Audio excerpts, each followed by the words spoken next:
Hay días en que uno quisiera detener el reloj y otros en que desearía que avanzara más rápido. Todos conocemos esa lucha interna, querer controlar temporadas que, por más que intentemos, no están en nuestras manos. Bienvenido a Sabiduría para el Corazón con el pastor Stephen Davey en la voz y adaptación de Daniel Cuquín. Hoy continuamos nuestro estudio en el libro de Eclesiastés, donde Salomón expone una verdad que cambia la manera en que interpretamos cada etapa de la vida. Dios es quien define cada uno de nuestros tiempos. Descubramos juntos cómo vivir a la luz de esa realidad. Acompáñanos en esta enseñanza titulada Confiando en los tiempos de Dios. Hace unos meses me enviaron la copia de un poema que guardé en mis archivos. Al poeta le llamó la atención el hecho de que en una lápida se escribe el año de nacimiento de la persona y a continuación el año de su muerte, apenas separados por un pequeño guión. Un guión que representa una vida entera. El poema dice: leí de un hombre que para hablar se levantó en el funeral de su amigo y su voz resonó. Habló de las fechas en su lápida escrita, marcando el principio y el final de su vida. Notó primero la fecha de nacimiento y luego la siguiente con gran lamento. Lo esencial, afirmó emocionado, era el guión que las había separado. Representaba el guión cada momento que su amigo vivió hasta su último aliento. Los que más le amaban entendían el valor de esa línea que allí se tenía. No importaba la riqueza, autos, casa, ni el dinero que en vida amasaba. Lo más importante fue cómo vivió su vida y cómo gastó su guión cada día. Ese es un pensamiento bastante profundo. Si vamos al libro de Eclesiastés, encontrará que Salomón también escribió un poema sobre la vida. Él describe en términos generales todo lo que puede suceder en el espacio de ese pequeño guión que representa su vida y la mía. En el capítulo 3, versículo 1, encontramos el poema más famoso del mundo sobre el tema del tiempo de vida de una persona. Y comienza así: todo tiene su tiempo, y todo lo que se quiere debajo del sol tiene su hora. Eclesiastés 3:1. Al escuchar esas primeras palabras de este poema, no muchos piensan en Salomón, sino en algún conocido o familiar que le dijo algo similar. Y es que la frase, el pensamiento, ha llegado a ser famoso y muchos creen que es solo un sabio refrán. Pocos, sin embargo, lo han leído directamente del libro de Eclesiastés. Y en su contexto, Salomón está obviamente enfocado en el tema del tiempo. La palabra tiempo aparecerá 28 veces en el poema, y una vez más en su introducción en el versículo 1. Su poema se compone de 14 pares de opuestos. Este es un recurso poético al que se le llama merismo, donde cada frase incluye polos opuestos como nacer y morir, llorar y reír, plantar y arrancar. Y la idea es aludir a la totalidad de la vida. El nacimiento y la muerte, plantar y cegar, y todo lo que ocurre entre medio. La meta final de Salomón, sin embargo, no es ser nostálgico o pesimista. Él, de hecho, va a escribir en el versículo 11 que Dios está a cargo de cada etapa de la vida. Todo lo hizo hermoso en su tiempo. Podría traducir la palabra hermoso como apropiado o adecuado. Dios ha hecho todo acorde a su tiempo. Todo encaja en su hermoso diseño final. Tal vez no sea conveniente en ese momento para usted, pero es lo adecuado. Es justo lo indicado para ese momento según sus divinos propósitos. También puede observar que Salomón escribe en el versículo 1 que hay un tiempo para cada asunto debajo del cielo, en lugar de escribir debajo del sol.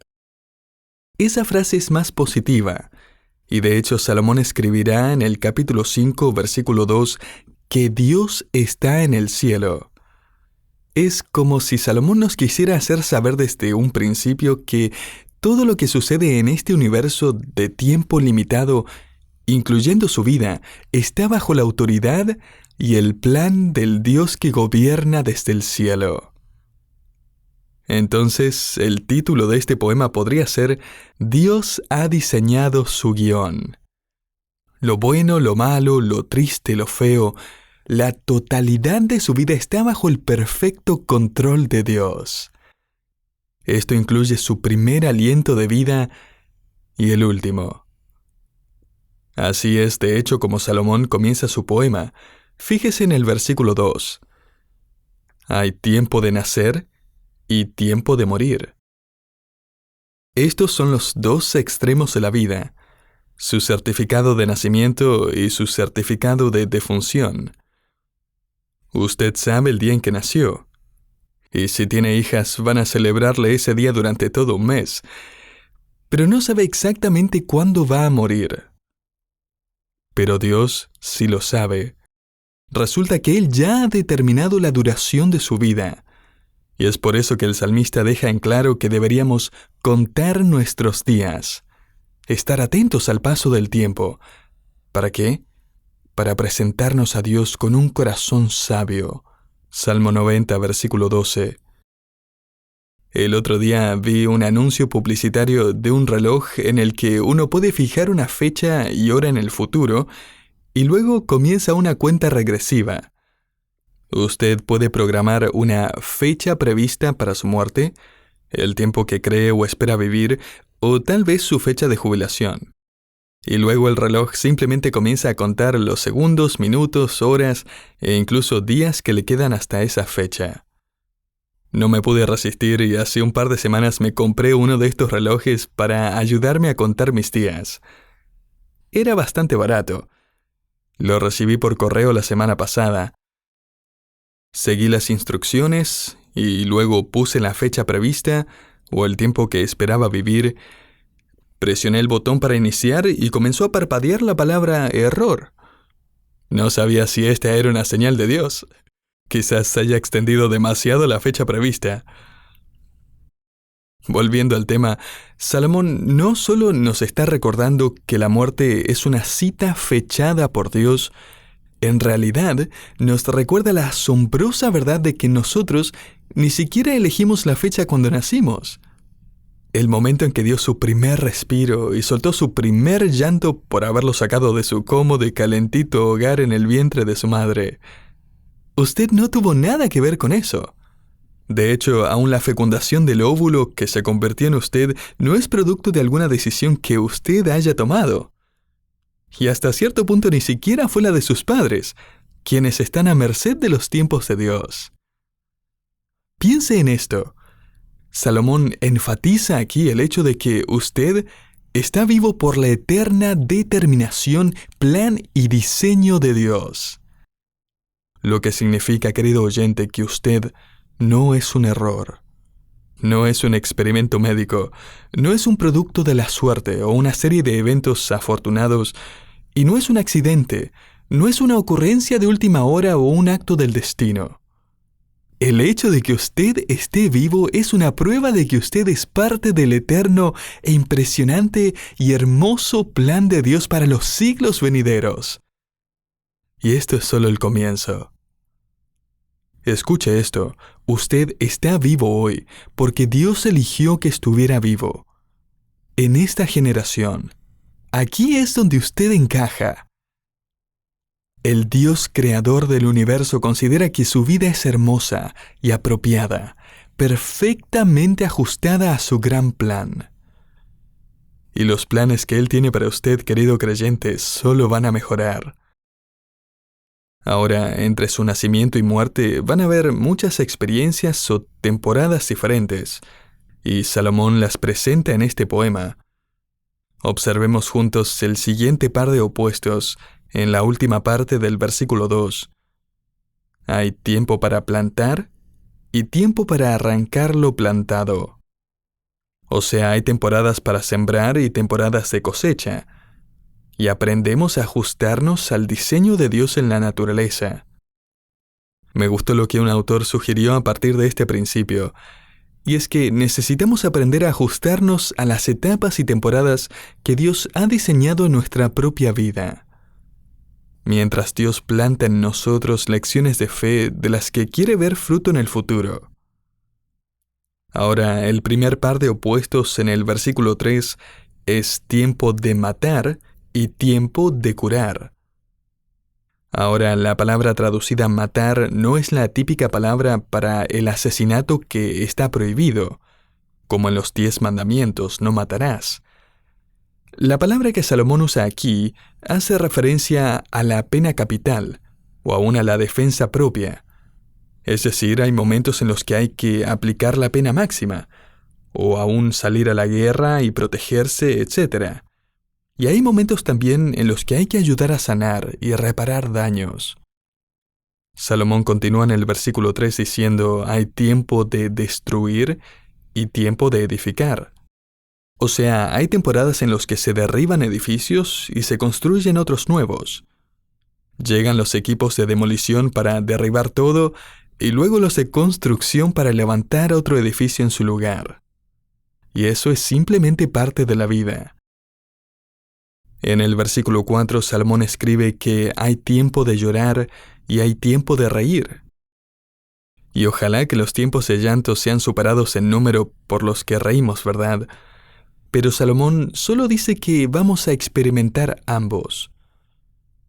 Hay un tiempo apropiado para llorar, tiempo en que las lágrimas fluyen libremente. Hay momentos en que está bien llorar, como cuando Jesús lloró frente a la tumba de Lázaro, Juan 11:35, o como cuando Job sufrió la pérdida de sus hijos y su salud, y leemos que derramó sus lágrimas delante de Dios, Job 16:20. Salomón está diciendo que el llanto es tan legítimo como la risa, y una persona sabia no va a evadir ninguno de los dos.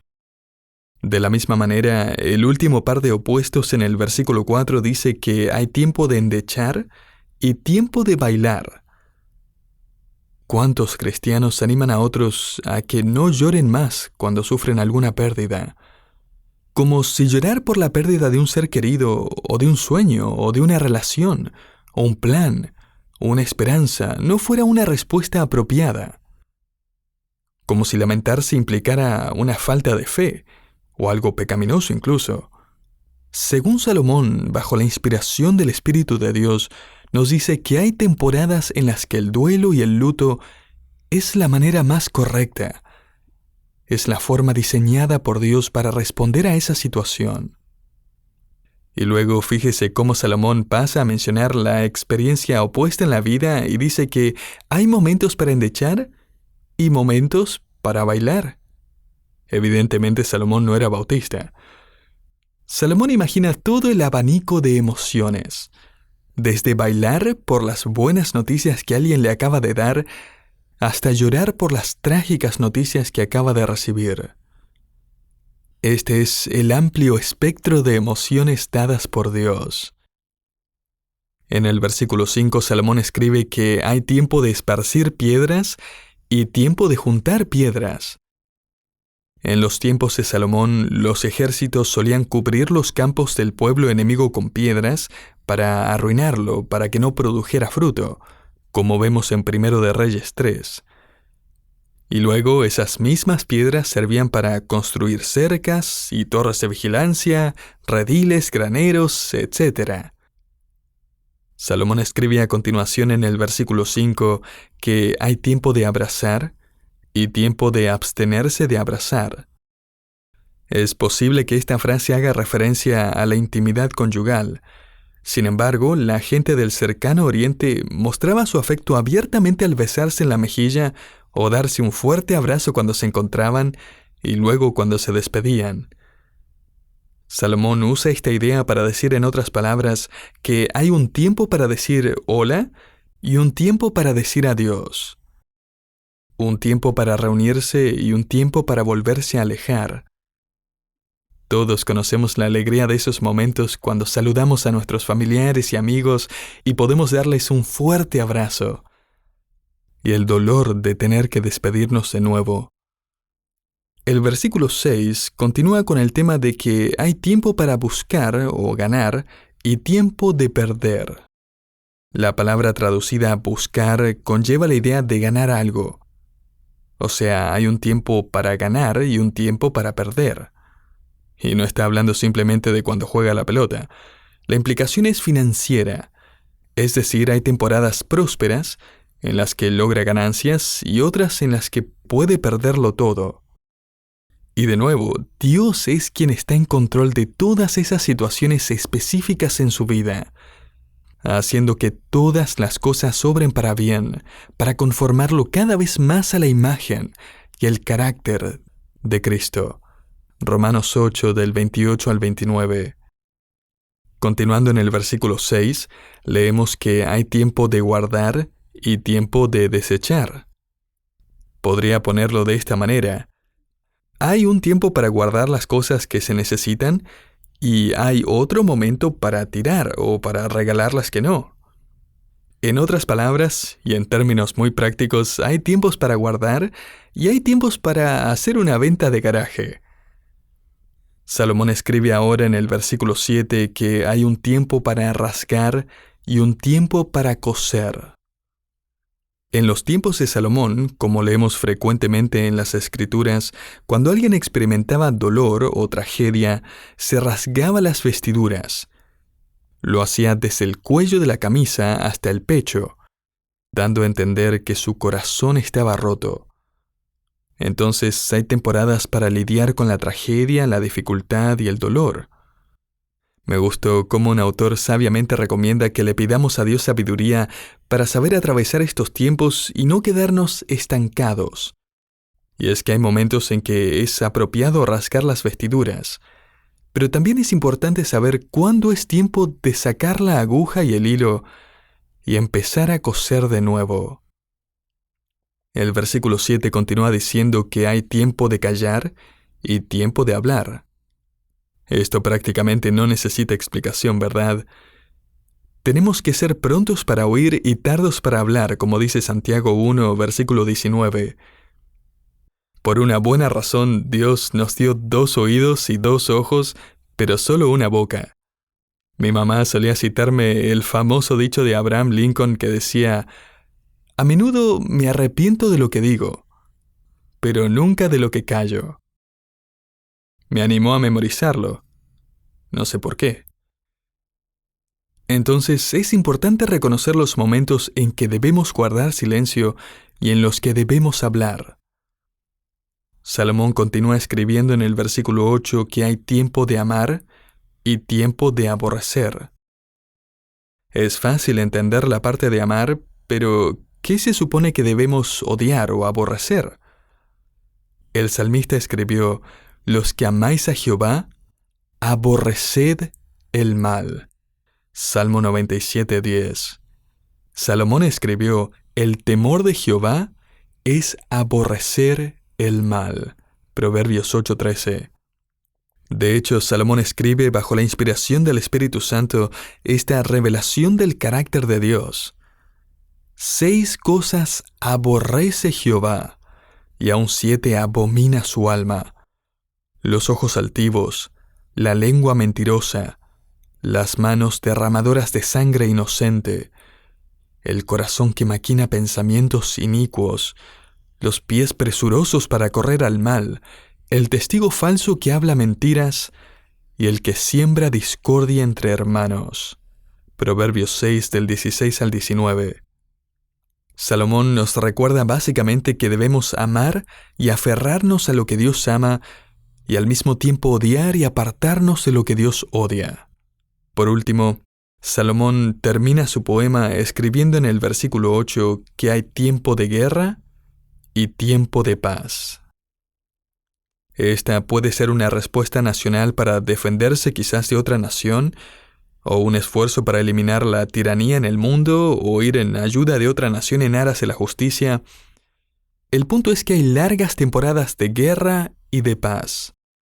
Nuestro mundo es una mezcla de campos de batalla y tratados de paz. Y esto a la verdad no va a cambiar hasta que Jesús cree un cielo nuevo y una tierra nueva, donde Él, el príncipe de paz, y sus seguidores redimidos nunca se distraigan ni se vean comprometidos en los vientos de la guerra. Apocalipsis 21. Permítame tratar de resumir este inspirado poema sobre el tema del tiempo. Usted y yo estamos viviendo ese guión entre la fecha en que nacimos y nuestra fecha de defunción. Ese pequeño guión que hasta hoy dura unos 20, 30, 40, 50, 60 o 70 años o más. ¿Cómo es que podemos vivir ese guión de la mejor manera? ¿Qué quiere el Señor que sepamos sobre este guión de nuestras vidas para disfrutarla de mejor manera, para hallar significado y contentamiento, para glorificar a Dios con el tiempo que nos ha asignado sobre esta tierra? Aquí le dejo 2 principios que Salomón quiere que tengamos en mente mientras vivimos nuestro guión. En primer lugar, su guión está lleno de eventos planificados por Dios y no querrá desperdiciarlos. El apóstol Pablo nos dice que debemos aprovechar bien el tiempo para glorificar a Dios, Efesios 5:16. Así que aproveche lo mejor posible su don de la vida y estas etapas y periodos de tiempo.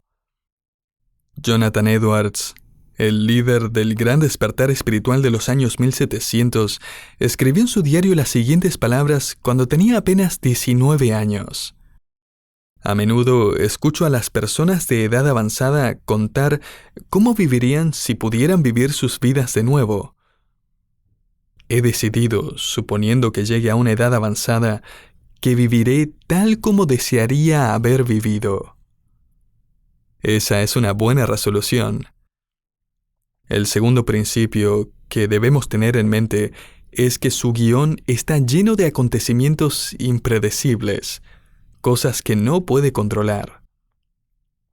Querido creyente, esa sensación de paz mientras vive su guión no se debe a la ausencia de momentos difíciles, sino a la seguridad de que Dios está en control. Los periódicos solían llamarlo la danza del peligro. La construcción de puentes era un gran desafío que hacía peligrar la vida de los hombres que caminaban sobre vigas oscilantes, a veces a cientos de metros en el aire. Esta danza tenía incluso una tasa de mortalidad calculada. Por cada $1.000.000 gastados, se esperaba perder una vida. En 1932, los ingenieros del puente Golden Gate en San Francisco creyeron que se podían reducir los riesgos. Cuando empezó la construcción, se implementaron varias medidas de seguridad, como el uso obligatorio del casco, guantes, lentes, entre otros implementos, e incluso se instaló un hospital en la obra para los heridos.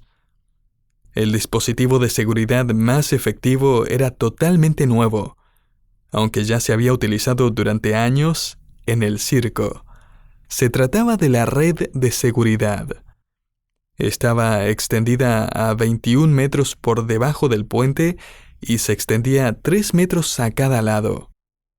Los periódicos empezaron a publicar los resultados de los hombres que habían caído, pero que se habían salvado de una muerte segura. Un titular decía: resultado de la red de seguridad hasta la fecha, 8 vidas salvadas. Luego de 4 años de construcción y $20 millones gastados, solo había muerto un trabajador. Pero lo que no habían anticipado fue el cambio que hubo en el ánimo de los trabajadores de la construcción. Y es que esa red los liberó de los frecuentes episodios de miedo paralizante. Les permitió trabajar de forma más productiva y concentrarse más en sus tareas sabiendo que la red estaba allí abajo. ¿Y sabe qué? Me parece que esta es una buena ilustración de la vida cristiana, ¿no es así? Puede que no entendamos la belleza de cómo Dios ha orquestado todo lo que pasa a veces en nuestras vidas o en nuestro mundo, pero podemos unirnos al canto de David cuando escribió sobre esa red de seguridad divina que había puesto debajo de su vida. Él dijo: «Mas yo en ti confío, oh Jehová, digo, tú eres mi Dios, en tu mano están mis tiempos». Salmo 31, del 14 al 15. Deuteronomio 33, 27 también nos recuerda el mismo mensaje, y dice que el eterno Dios es tu refugio, y acá abajo, los brazos eternos. Esto no es una excusa o una escapatoria, y es que la vida sigue siendo dura. Tampoco es fatalismo. No es que será lo que tenga que ser, no hay nada que pueda hacer. El poema de Salomón no es fatalista, está lleno de fe. No se trata de rendirse, sino de crecer en nuestra fe cada día más profunda y en nuestro sentido de confianza en el plan perfecto y sabio de Dios a través de cada una de las etapas de la vida. Se trata de llegar a entender, tal como Salomón lo ha expresado aquí en forma poética, que todo tiene su tiempo y que los tiempos de Dios son perfectos. De hecho, si pudiera resumirlo todo en una sola frase, sería la siguiente: a medida que vivimos nuestro guión a través de la vida, Dios lo ha planeado todo, lo sostiene todo y logrará todo lo que ha planeado en su vida justo en el momento apropiado.